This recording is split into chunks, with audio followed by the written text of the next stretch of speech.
Let me tell you this story about a mangaka that was close to giving up. He had tried it all. He meticulously planned out his stories. He made countless outlines, rough drafts to help him craft a manga that he thought would make it surefire to serialization. But every one of these carefully constructed chronicles lacked momentum, and eventually fizzled out. His editor made note of this precise planning and noticed that all this planning was causing the mangaka to lose interest in drawing altogether. He was burning out. The editor suggested to the miserable mangaka to try a new approach. Do the opposite of what you're doing. Don't plan anything. That manga would become Donadon by mangaka Yukinobu Tatsu.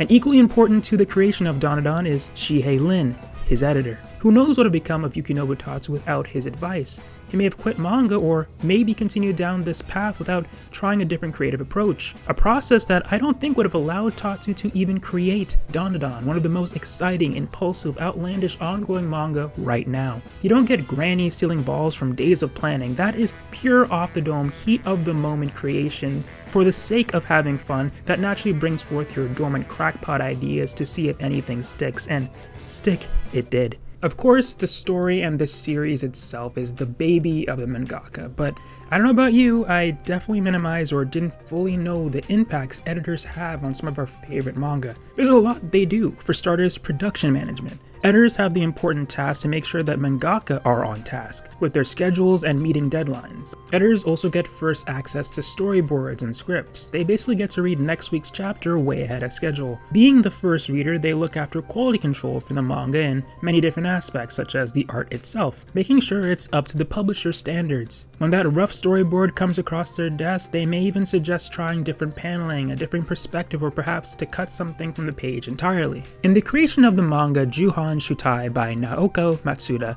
the editor, Yamauchi, had them completely change the composition of the first scene in chapter 1. Matsuda had placed the main character facing away from the audience. In this pose, her intention was to show off the character's tone's legs, as it would be a defining feature of the character. But her editor thought it would be better if the reader's first impression of the character was a little different. I really wanted her to be facing the reader, she says, as a sort of hello. As the editor, I was the first reader, so I told Matsuda my opinion, that I wanted to know more about what kind of person the protagonist is. We want that first page to be striking, and with that suggestion, Matsuda adjusted her storyboard, and this is the final version. Funnily enough, this manga is actually about the many people involved in the creation of manga, following the everyday life of manga editor Kokoro Kurosawa.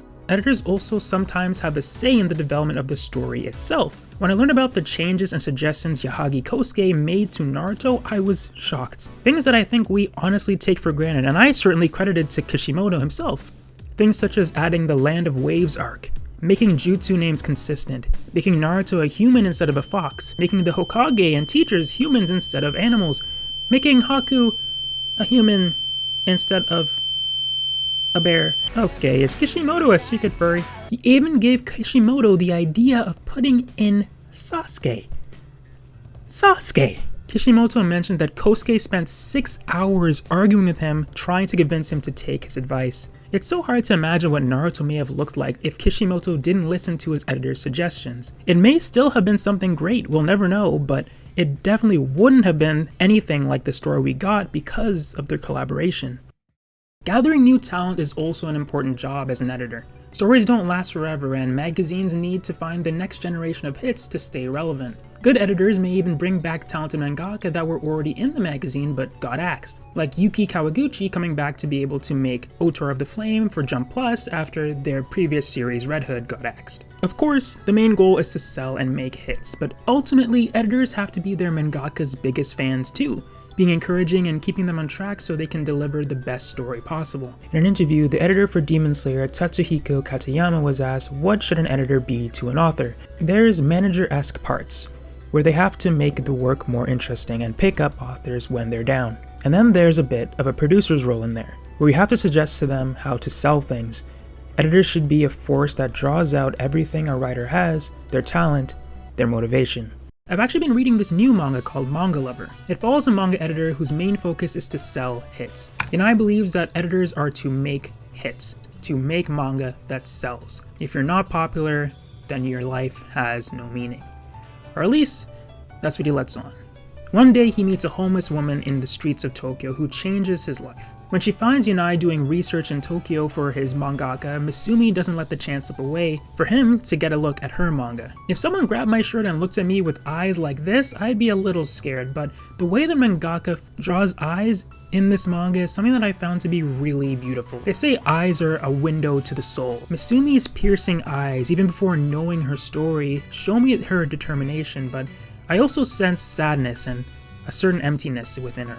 Misumi takes Yanai to where she's been staying since she's become homeless, a manga cafe. She's made quite a mess of the place, surrounding herself with manga as she creates her own, but in all this mess she can't find a manuscript anywhere.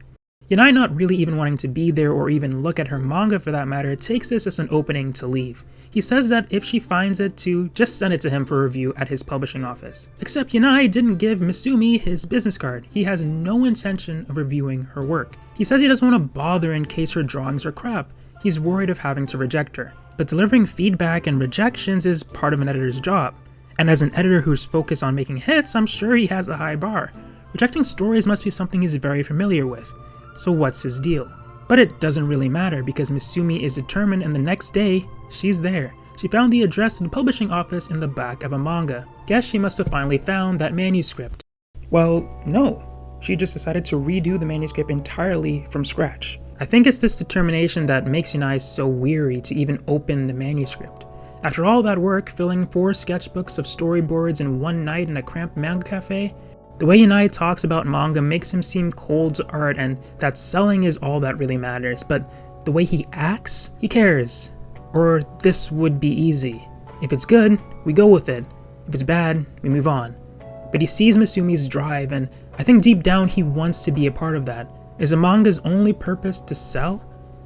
There's gotta be more. Yanai finally reads Misumi's manuscript and he is brought to tears. In the middle of his workday, he rushes to the manga cafe and catches her just in time. Yanai says Misumi's manga made him feel like there's still hope in the world. Kinda how I felt when I read Chain Soldier for the first time. Misumi is all alone. She, more than anything, wants to connect with people, but she finds that she can't, at least not with the people here in Tokyo. She thinks no one will be interested in her if she doesn't have anything to offer. To her, manga is what she can offer. So here she is in Tokyo, determined to make manga to connect with people. I mean, even Yanai wanted nothing to do with her and brushed her off until he saw how great her manga is. He apologizes for this, for looking down on her, but she isn't even upset. She's happy that what she had to offer, her manga, was worth something. And with that, Yanai offers to be her editor. With editors like him and fellow creators like her, they're all going to be able to read her manga. She can't think of anything she'd rather have. This homeless girl might be able to find a home in this community after all. Manga Lover is ongoing right now and it's a really great read so far. It's a really interesting drama about the creation of making manga, and you get a great insight into the artistic and editorial sides of the business. Seeing how Yanai and Misumi approach situations with such different ideologies is really interesting to watch. They both have ways that they want to approach things and neither of them are really wrong. Reading as they try to get common ground and overcome their differences to hopefully come together and create their ideal manga is really gripping. Editors have the responsibility to deliver some harsh criticism from time to time, to suggest ways that the manga can improve. Criticism is something that every artist needs, but not all take it well. Some artists may be unyielding in their ideas or may take the criticism personally. But as I mentioned, the editor can act like the mangaka's #1 fan. They often believe in the vision the most. Of course, there's the business side. Make hits. But there was also something that attracted the editor to the mangaka in the first place. They saw a story they believed in, talent that deserves to be seen by as many eyes as possible. The criticism comes from a place of belief that you can do better. Once a mangaka can reach their true potential and create the best story they are capable of, the higher the chances it will be seen by many people. An editor wants as many people as possible to see that story they believed in, the story that made them say, "I want to share your story with the world."